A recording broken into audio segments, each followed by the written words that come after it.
Okay, we are gonna do a short video today. Maybe not short. We're gonna do a video today about cutting counter bores on this Cat engine. First of all, I want to talk about getting the specs and figure out the cut depth when cutting the counter bores. It's something that took me a minute to figure out. Looked all over, really couldn't find a good video about it, so we want to make that. If you come over here, we went through and we measured all of our protrusions with our new liners and our new spacer plate with gasket. That's critical. You want to use your new liners, new spacer plate, and new gasket before you cut the block. So we were 1/1000ths to 2/1000ths on everything, but we averaged about 2/1000ths. The shims we got from our local Cat store they are 034 shims. And then we had an average of 2/1000ths protrusion. And then we want to bring that up to the top of our specs, which is 6/1000ths. So to figure out our cut depth, we want to bring that up to 6. So we're actually gonna cut 30/1000ths out of it. So the 2 and the 4 cancel each other out, and we know we're cutting 30/1000ths out of that.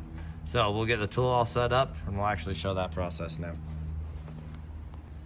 Okay, we got our tool all out of the box and everything. The first thing we have to do is we have to set our cut depth, or width actually. So this is how much of that counter bore we're gonna cut off. Not the depth, we're gonna get to that later, but the width of the ring.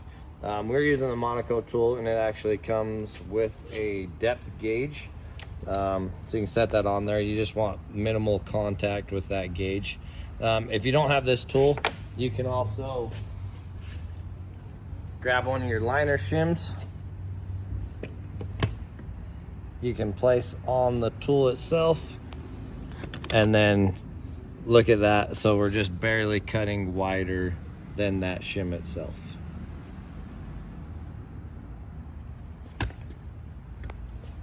So once that's set up, now we're gonna mount this onto the engine block.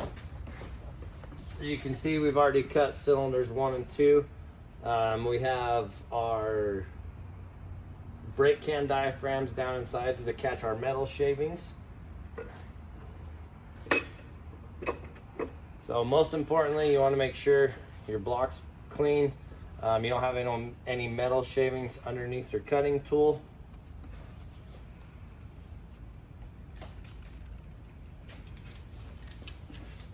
Grab your bolts and spacers.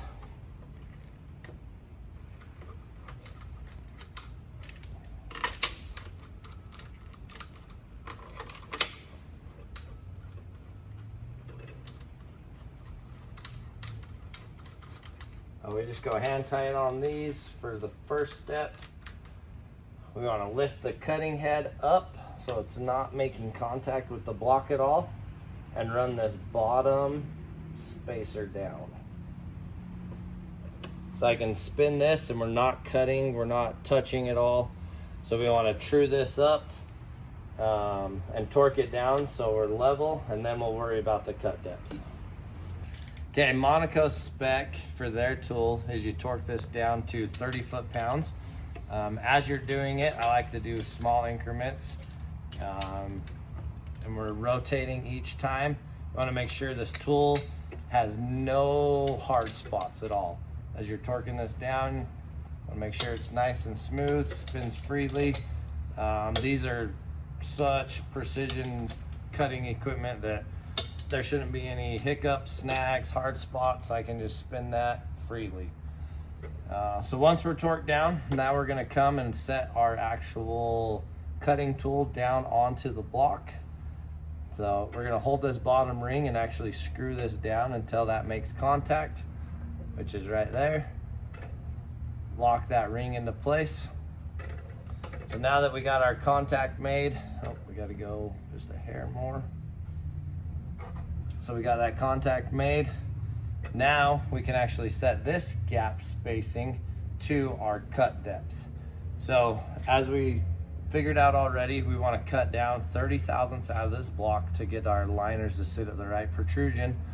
I'm actually going in with a 28 thousandths filler gauge, and I'm gonna drop this ring down until that filler gauge just has slight drag on it.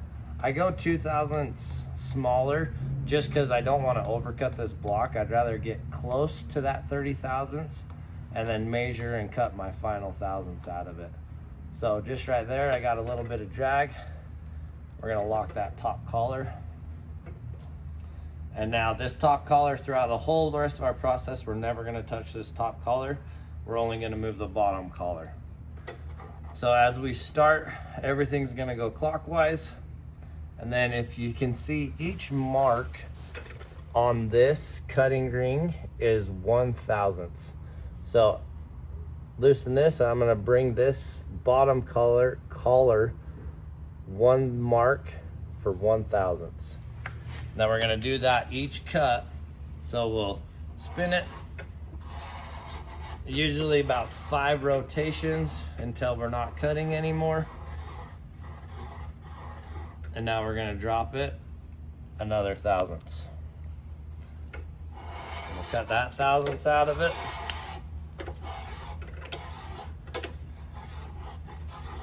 And we'll do that over and over until we're down to that 28 thousandths and the 2 collars meet and actually stop us there.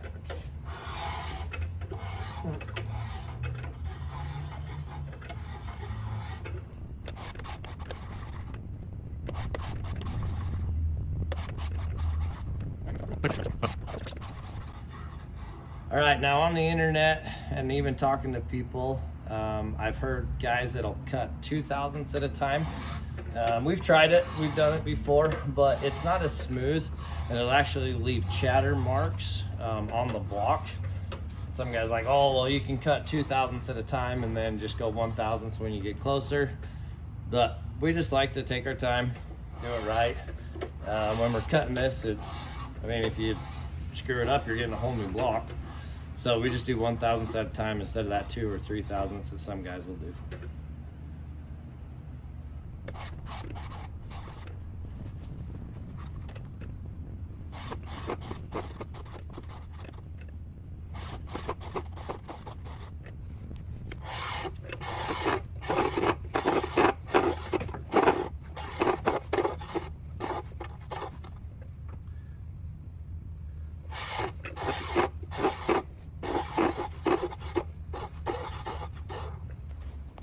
All right, so we've cut down now that this collar is making contact with our stop.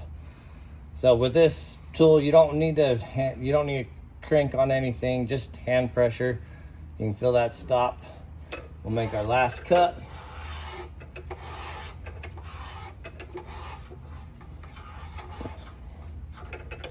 All right, now what we like to do is at this point, we're gonna vacuum all of our shavings up, get our depth gauge, and measure how far down we've cut.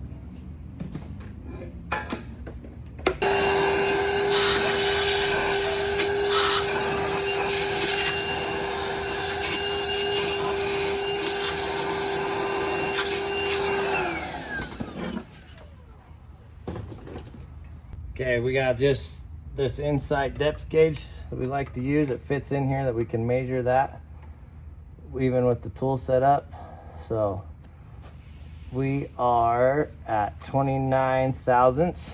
So that's why I like to go with that smaller filler gauge, because if we were to cut to 30, we'd actually cut over right now. So we're gonna go about a 1/2 thousandths, make a final cut, and move on to the next cylinder.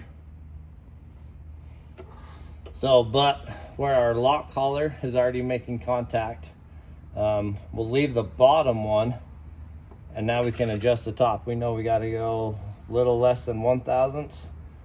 So I can move 1 thousandths there.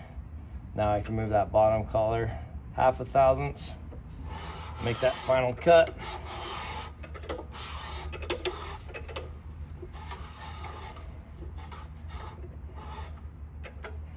So after that, we unbolt the tool, vacuum everything, make sure everything's cleaned up. We'll check in all 4 corners, make sure we got a level cut, and we'll move on to the rest of the cylinders.